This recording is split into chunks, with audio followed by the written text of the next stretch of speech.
कारण त्या मातेपासूनच त्या लेकराला अस्तित्व प्राप्त झालेलं असतं. मग अगदी असंच तुकोबामध्ये जसं एका लेकराच्या आईचा जीव तिच्या लेकरावर रात्र दिवस तडफडत असतो, अगदी याच प्रकारे त्या परमात्म्याचा पण जीव त्याच्या भक्तांवर असाच लागलेला असतो.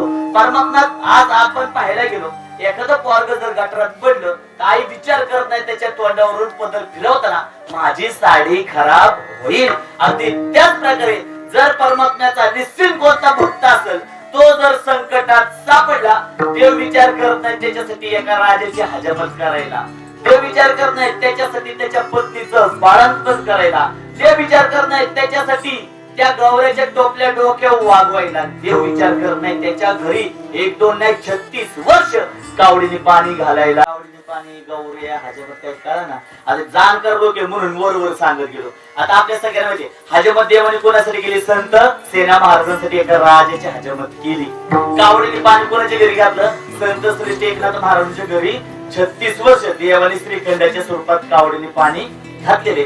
गौऱ्या कोणाच्या थापल्या हो? अहो तुमच्या माझ्या जनाबाईसाठी भगवंताने गौऱ्या पण थापल्या, डोक्यावर वागवल्या, तिथं जाऊन त्यांनी जाते दळण तळलं, अशा अनेक गोष्टी. आणि बाळंतपण कोणाचं केलं तर संत श्रेष्ठ चोखोबार यांच्या पत्नीचं बाळंतपण त्यांच्या भगिनीच्या स्वरूपात येऊन आपल्या विठुरायाने केलेले.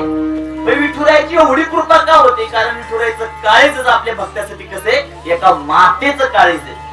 कारण त्या मातेपासूनच त्या लेकराला अस्तित्व प्राप्त झालेलं असतं. मग अगदी असंच तुकोबामध्ये जसं एका लेकराच्या आईचा जीव तिच्या लेकरावर रात्र दिवस तडफडत असतो, अगदी याच प्रकारे त्या परमात्म्याचा पण जीव त्याच्या भक्तांवर असाच लागलेला असतो. परमात्म्यात आज आपण पाहायला गेलो, एखादं पोरग जर गटारात पडलं तर आई विचार करत नाही त्याच्या तोंडावरून पदर फिरवताना माझी साडी खराब होईल. अगदी त्याच प्रकारे जर परमात्म्याचा निश्चित कोणता भक्त असेल, तो जर संकटात सापडला, देव विचार करत नाही त्याच्यासाठी एका राजाची हजामत करायला, देव विचार करत नाही त्याच्यासाठी त्याच्या पत्नीचं बाळंतपण करायला, देव विचार करत नाही त्याच्यासाठी त्या गौऱ्याच्या टोपल्या डोक्यावर वागवायला, देव विचार करत नाही त्याच्या घरी 1 2 नाही 36 वर्ष कावडीने पाणी घालायला. कावडीने पाणी गौऱ्या हजामत काय कळा ना. आता जाणकार लोक म्हणून वर सांगत गेलो. आता आपल्या सगळ्यांना माहिती हजामत देवाने कोणासाठी केली? संत सेना महाराजांसाठी एका राजाची हजामत केली.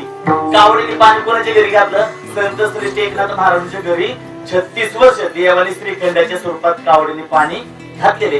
गौऱ्या कोणाच्या थापल्या हो? अहो तुमच्या माझ्या जनाबाईसाठी भगवंताने गौऱ्या पण थापल्या, डोक्यावर वागवल्या, तिथं जाऊन त्यांनी जाते दळण तळलं, अशा अनेक गोष्टी. आणि बाळंतपण कोणाचं केलं तर संत श्रेष्ठ चोखोबार यांच्या पत्नीचं बाळंतपण